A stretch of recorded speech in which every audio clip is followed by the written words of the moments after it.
Begonia সংগ্রাম মাটি স্বাগত করো যতন ভাই স্বাগতম বেগুনিয়া সংগ্রাম মাটি স্বাগত করে ହେଇଛେ ବିବିଜି ରାମଜୀ ବିକଶିତ ଭାରତ ଜି ରାମଜୀ ଗ୍ରାମୀଣ ଆମର ଯେଉଁ ଗ୍ରାମୀଣ ରୁରାଲ ଆଜୀବିକା ମିଶନ ୟାର ଯେଉଁ କାର୍ଯ୍ୟକ୍ରମ ଯେଉଁଟା ଆଗରୁ ଥିଲା ଆପଣଙ୍କର ମନରେଗା ତାରେ ଆମେ ତାକୁ ଆମ ସରକାର ପ୍ରିୟ ମୋଦି ତା ଦେହରେ ଆହୁରି ବହୁତ କିଛି ଜିନିଷ ପରିବର୍ତ୍ତନ କରି ଆହୁରି ଲୋକାଭିମୁଖୀ କରିକି କାର୍ଯ୍ୟକ୍ରମଟିକୁ କରିଛନ୍ତି ବିବିଜି ରାମଜୀ। ଆଜି ଏ କାର୍ଯ୍ୟକ୍ରମର ମୁଖ୍ୟ ଆୟୋଜକ ଆମର ନେତା ରାଜ୍ୟର ଉପସଭାପତି ଯଦି କୁହାଯିବ ଜଣେ ଉଚ୍ଚ ଶିକ୍ଷିତ ଜେଏନୟୁ ଭଳିଆ ୟୁନିଭର୍ସିଟିର ଯିଏ ସାଧାରଣ ସମ୍ପାଦକ ଥିଲେ ଦିଲ୍ଲୀରେ ଏବଂ ସିଏ ବେଗୁନିଆ ପାଇଁ ଯେଉଁ ଉଦ୍ୟମ କରିଛନ୍ତି ବେଗୁନିଆର ଯଦି ପ୍ରକୃତରେ ସମ୍ମାନ ରହିବ ପରିଚୟ ବଢ଼ିବ ତାହେଲେ ଏଇ ଜଣକ ହାତରେ ହେଇପାରିବ। ସିଏ ହେଉଛନ୍ତି ଡକ୍ଟର ଯତୀନ ମହାନ୍ତି ମହୋଦୟ। ମୋ ସହିତ ଏଠି ଆପଣଙ୍କର ମଞ୍ଚାସୀନ ଅଛନ୍ତି ଅଜୟ ଭାଇ, ଆପଣଙ୍କର ବହୁ ପପୁଲାର, ଆପଣଙ୍କ କଥା କହିଲେ। ଆମର ବିଶ୍ୱଜିତ ସ୍ୱାଇଁ ଆମର ରାଜ୍ୟ କୃଷକ ମୋର୍ଚ୍ଚାର କୋଷାଧ୍ୟକ୍ଷ, ମୋର ସହଯୋଗୀ, ସବୁ କାର୍ଯ୍ୟରେ ସବୁଠି ଆକ୍ଟିଭ ଭାବରେ କାମ କରନ୍ତି। ଆପଣଙ୍କ ମାଟିର ପୁଅ ମ୍ୟାଡାମ ମାହିନମତୀ ମହୋଦୟ ଆଉ ମଞ୍ଚାସୀନ ଅନ୍ୟାନ୍ୟ ଅତିଥିବୃନ୍ଦ, ମୋ ନାଁ କହୁନି, ସାମ୍ନାରେ ଥିବା ବେଗୁନିଆର ସ୍ୱାଭିମାନୀ ସମସ୍ତ ସୁଧୀବୃନ୍ଦ ଏବଂ ଗାଁରୁ ଆସିଥିବା ମହିଳାମାନେ ଏବଂ ସାନ ବଡ଼ ଭାଇ ଭଉଣୀମାନେ, ଆମେ ଏଇ ଯୋଉ ଜନଜାଗରଣ କାର୍ଯ୍ୟକ୍ରମ ଆଜି ଯତୀନ ଭାଇଙ୍କ ନେତୃତ୍ୱରେ ଏଠି ଯୋଉ କାର୍ଯ୍ୟକ୍ରମ ଆମେ କରିବାକୁ ଯାଉଛେ ବା କରୁଛେ, ଏହାର ମୁଖ୍ୟ ଉଦ୍ଦେଶ୍ୟ ହେଲା ଆପଣ ଜାଣିଥିବେ ଗୋଟେ ନରେଗା ମନରେଗା ସମସ୍ତେ କହୁଥିଲେ କଣ ନା ଲୋକ ଯିବେ କୋଉଠି ଆପଣ ଏଠି କହିପାରିବେ ସେ ମନରେଗା କାମ ହେଇକି କୋଉଠି ହେଇଛି ତାର ବ୍ୟବହାର କଣ ଲୋକଙ୍କର କାମରେ ଆସୁଛି?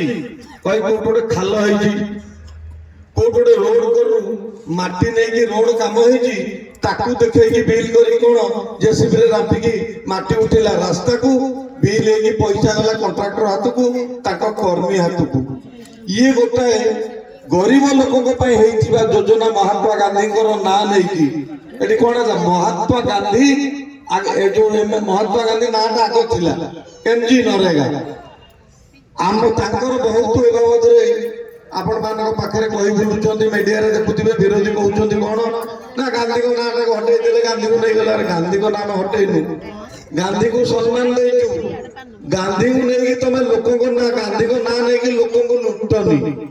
ଗାନ୍ଧୀ ଲୋକଙ୍କ ପାଇଁ କାମ କରୁଥିଲେ, ଭାରତକୁ ସ୍ୱାଧୀନ କରୁଥିଲେ। ତୁମେ ନେଇକି ଗାନ୍ଧୀଙ୍କ ନାଁଟାକୁ ନେଇକି ଲୁଟି ନିଜେ ପକେଟ ଗରମ କରିବାକୁ ଯାଉଛ। ଆମେ କଣ କରିଛୁ ନା ବିକଶିତ ଭାରତ ଜିରେ ହେଲା ଗ୍ୟାରେଣ୍ଟି ରାମ, ଆରେ ହଉଛି ରାମ, ଆମେ ରାମଙ୍କ ନାଁ ଦେଇନୁ, ଫୁଲ ଫର୍ମ ହେଲା ବସିକି ହେଇଗଲା ରୁରାଲ ଆଜୀବିକା ମିଶନ। ଗ୍ରାମୀଣ ଗାଁ ଲୋକଙ୍କ ପାଇଁ, ରୁରାଲ ଲୋକଙ୍କ ପାଇଁ ଯୋଉ କାର୍ଯ୍ୟ ଯୋଗେଇ ଦେବା ପାଇଁ ଯୋଉ ମିଶନ ହେଇଛି ତା ନା ହେଲା ବସିକି ରାମଜୀ ଆସିଗଲା। ତାଙ୍କର ପ୍ରବଳ ଚିତ୍କାର, ଏଥିରେ ବହୁ ପ୍ରକାର ତାଙ୍କୁ କଷ୍ଟ ଦେଲା, କାକର ଦାହ ହେଲା। କଣ ରାମଜୀ କରିଦେଲେ? କାରଣ ତାଙ୍କର ଭୟ, ରାମ ଧଇଲେ ତାଙ୍କୁ ଭୟ, ରାମଙ୍କ ଛାଇକି ତାଙ୍କୁ ଭୟ, ରାମ ନାଁ ଧଇଲେ ଭୟ। ଆମେ ତ ରାମ ପାର୍ଟି, ଆମେ ତ ରାମଚନ୍ଦ୍ରଙ୍କର ନୀତି ଆଦର୍ଶରେ, ଆମ ସଂସ୍କୃତି, ଆମ ପରମ୍ପରା, ଆମେ ମା ଭଉଣୀ ପରିବାର ଯାହା ଅଛେ କେମିତି ଚଳୁଛେ, ଆମେ ସେଇ ଠାକୁରଙ୍କଠୁ ଆମର ହିନ୍ଦୁତ୍ୱ, ଆମ ସଂସ୍କୃତି ସେଇଠୁ ଆସୁଛି। ତେଣୁ ସେ ତୁଚ୍ଛାରେ ଚିତ୍କାର କରୁଛନ୍ତି। ମୁଁ ଆସିବି, ଏଇଟା ଆପଣ ମାନଙ୍କ ସ୍ପଷ୍ଟ ରହନ୍ତୁ।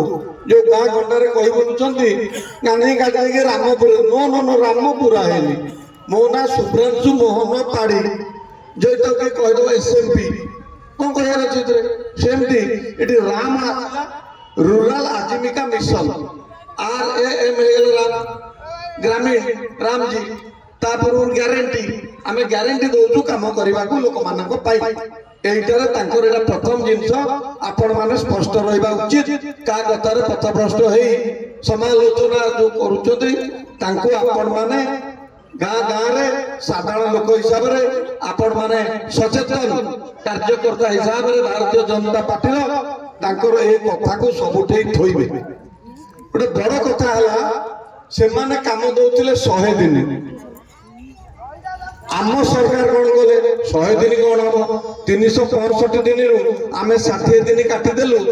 ଯୋଉତକ ଦିନ ଆମର କୃଷି କର୍ମ ଆମେ କରିବା, ଆମର ବିଲ ଚାଷ ବାସ ଏ କାମ ଯୋଉ ହୁଏ, ତେଣୁ ଚାଷ କାମ ପାଇଁ 60 ଦିନ ଛାଡ଼ିଦେଲୁ। ତାପରେ ଆମର ପୂଜା ପର୍ବ ବାହା ବନ୍ଧୁ ପୂଜାର ଯାହା ନୀତି ଦିନ କାର୍ଯ୍ୟରେ ଯିବ, ଅନ୍ୟାନ୍ୟ କାର୍ଯ୍ୟରେ 150 ଦିନ ଆମ ସରକାର କେନ୍ଦ୍ର ସରକାର ଏ ଯୋଜନା ଡବଲ ଇଞ୍ଜିନ ସରକାର କରିଛନ୍ତି। ଲୋକଙ୍କୁ 150 ଦିନ କାମ ଦିଆଯିବ। କେମିତି ନା 125 ଦିନ ସାଧାରଣ ବର୍ଗ, ଯୋଉଠି ହରିଜନ ଆଦିବାସୀ ଅଛନ୍ତି ସିଏ ଯଦି ଚାହିଁବେ ତାଙ୍କୁ ଆଉ 25 ଦିନ, ତାମାନେ 150 ଦିନ କାମ ଆମେ ବର୍ଷକୁ 6 ମାସ ଆମେ ଦେଲୁ, ମାନେ 5 ମାସ କାମ ଦିଆଯିବ। ଏ କାମରେ ପୁଣି କଣ ରହିଛି ନା ଆପଣ ଦେଖିବେ ଯୋଉ କାମ ସେମାନେ କରନ୍ତି ତାଙ୍କର ଥିଲା 211 ଟଙ୍କା ନା କେତେ 31 ଟଙ୍କା ଥିଲା। ଆମ ସରକାର ତାକୁ 271 ଟଙ୍କା ଆମେ ବଢେଇକି କରିଛୁ।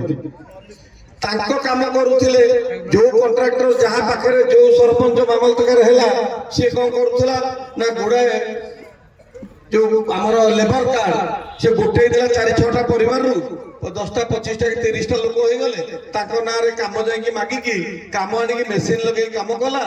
ବିଲ୍ ଯୋଉ ଯିବ ତାଙ୍କ ମାନଙ୍କ ପାଖକୁ पेमेंट अकाउंट रे से पेमेंट एमाने ड्रा करके नहीं चल जिवे ताकटो आगुआ दस्तखत करी पेमेंट स्लिप रखि दउथिले ता माने तांको गोटा दिन रे 10 कोटी टका दे दियंती।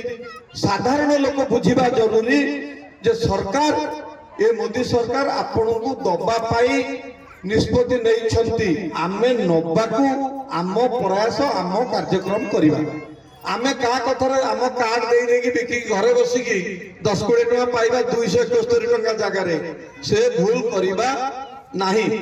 आ गोटे हला ए जो हमरो ए जो बीबीजी रामजी जो काम होईची एटा प्रथम कथा हला ग्रामीण योजना रे गां लोकन को पई ग्राम पंचायत पई हमरो संपत्ति तैयारी हबो। कोन संपत्ति गां संपत्ति ना गाँव रे गोटे पोखरी खोला हम आमर एवं जो गाँ मानक पोखरी अच्छी पंचायत पोखरी अच्छी ताको आम निलाम दौचे गाँ ता देहर पैसा पाउछ कि नहीं भाई मैंने गाँ फंड को जाऊँ कि नहीं निलाम आपण करेंगे गाँ लोक माछ खाइबे गाँ लोक तादर बिल को पानी नेबे गाँ लोक तादर गाधुआ पाधुआ जाबत व्यवहार करेंगे। किंतु सेमाने कौन करथिले कोउठी पहाड़ तले को जंगल भितर जोटी तार किछि खाता खतियान परे खोजिले मिलिबो नाही।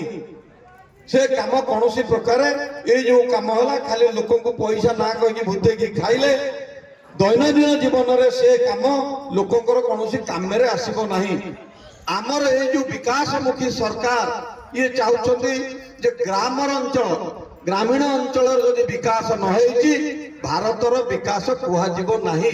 मनरेगा कौन थिला ए योजना कौन लोकंक पाखरे जाई घर घर कुह आमे एठी नुह ये निर्वाचन मंडल बेगुनिया रे खाली रहू आमको मंडल को जीवा पड़िबो पंचायत को जीवा पड़िबो तापर भत्ता देबे बुझि पाले।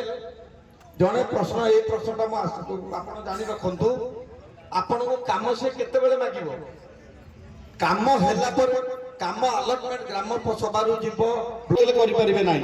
एठी जोटा अप्रूवल लेके आसीबो ता माने आपण जानिबे पंचायत रे सरपंच पाखरे को काम अछि होबाकू सहयोग हेले सरकार जो विचार रे काम करूछंती आपण माने उपकृत होबे सुफल पाइबे। जदि लोक न करबे एठी लोक निजकू निजे निज गोड़कू निजे कुराडी माइले हम। धन्यवाद नमस्कार वंदे मातरम। भारत माता की